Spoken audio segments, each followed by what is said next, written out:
మేము మీకు మాటిస్తా ఉన్నా, నా ఇల్లు ఇడికెళ్ళి 15 నిమిషాలు 10 మినిట్ అంతే. మేము సునీతమ్మకు అండగా ఉంటాం. మీ కష్టాల్లో మీ బస్తీ సమస్యలు పరిష్కరించడంలో మీకు ఏ ఆపద పడ్డా, మీకే పని పడ్డా సునీతమ్మ ఒక్కటి కాదు, మేమందరం సునీతమ్మకు అండగా ఉంటాం, మీ సేవ చేస్తామని మనవి చేస్తా ఉన్నా. ధైర్యంగా ఉండండి. మొన్న రేవంత్ రెడ్డి వచ్చి ఇదే షేక్పేటలో మీటింగ్ పెట్టిండు. షేక్పేట బస్తీల్లో వస్తలేరని కొడంగల్కి వెళ్ళి వికారాబాద్కి వెళ్ళి జనాన్ని తెచ్చుకున్నాడు. ఇక్కడ వాళ్ళు ఎవరు వచ్చేటట్టు లేరని వాళ్ళ కార్యకర్తల్ని కొడంగల్కి వెళ్ళి తెచ్చుకొని డబ్బా కొట్టుకొని జై కొట్టుకొని మీటింగ్ చేసుకొని పోయిండు. ఆయనతో అర్థం కాదా మనకు?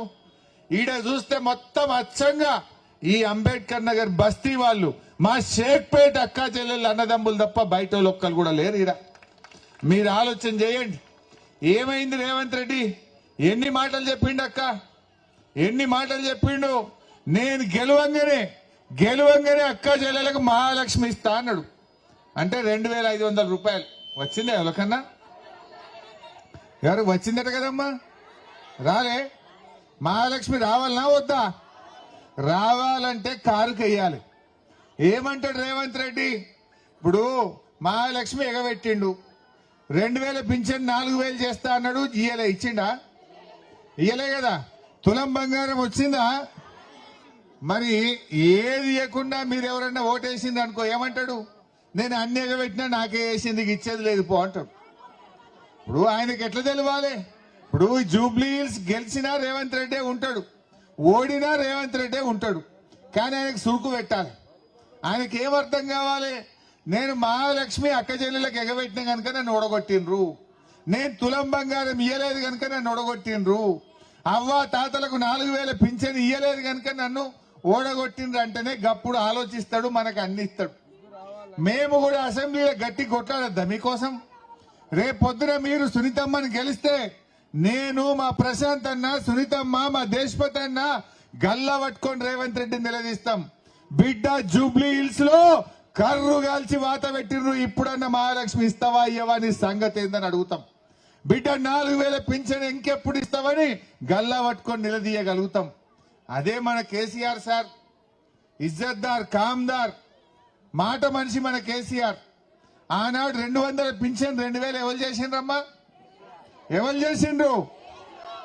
మీ బిడ్డ కాన్పుకు పోతే కేసీఆర్ కిట్ ఇచ్చి దవాఖానలో కాన్పు చేసి ఆటో కిరాయి లేకుండా తల్లిని పిల్లను ఇంటికాడ దించింది ఎవరు? మీ బతుకమ్మ చీరలు ఇచ్చింది ఎవరు? ఇంటింటికి రోజు నల్ల నీళ్లు వచ్చేటట్టు చేసింది ఎవరు? కేసీఆర్ రాకముందుడా బిందెలు కొట్లాడితే సొట్టలు పడుతుండే. ఆ ట్యాంకర్ వెనుక ఉరికి మీరు బిందెలు పట్టుకొని నీళ్లు పట్టుకొని కొట్టాడుకోపోదురా? నీ బిందె మొదలు, నా బిందె మొదలు. అదే కేసీఆర్ వచ్చినాక పైప్ లైన్ లేచిండు, గోదావరి నీళ్లు తెచ్చిండు. ప్రతిరోజు ఈ బంజారా హిల్స్ లో, ఈ జూబ్లీ హిల్స్ లో, ఈ షేక్పేట్ లో నల్ల నీళ్ల బాధ లేకుండా చేసింది కేసీఆర్. కరెంటు కోతలు లేకుండా చేసింది కేసీఆర్. మరి రేవంత్ రెడ్డి ఏం చేసిండమ్మా? చేసిండు, హైడ్రా తెచ్చిండు. హైడ్రా ఇప్పుడు అంబేద్కర్ నగర్ నోటీస్ వచ్చిందట కదా, వచ్చిందా? ఇప్పుడు ఏమంటాడు? నేను నోటీస్ ఇచ్చినాక కూడా నాకే ఓటేసింది అంబేద్కర్ నగర్లో బరాబర్ కూలగొడతా అంటాడు. మరి ఇప్పుడు నోటీస్ వచ్చింది కూలగొడతా, మీ ఇళ్ళని తీసేస్తాను నోటీస్ ఇచ్చిండు. నోటీస్ ఇచ్చినాక కూడా ఎవడన్నా అంబేద్కర్ నగర్ లో ఓటేస్తే ఏమన్నట్టు? నువ్వు నా ఇల్లు గులగొట్టమన్నట్టేనే కదా. నువ్వు మంచిగా ఇచ్చినావు నోటీసు, హైడ్రా పెట్టి నా ఇల్లు గులగొడతా అని ఇచ్చినావు, అందుకే నీకు ఓటేస్తున్నా అంటదా మా అన్న?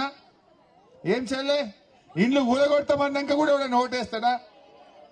రేవంత్ రెడ్డిని అడుగుతున్నా నేను, నువ్వు మాట మీద ఉన్నోనివైతే హైదరాబాద్ లో ఒక్క ఇల్లు కట్టిండా చెల్లె?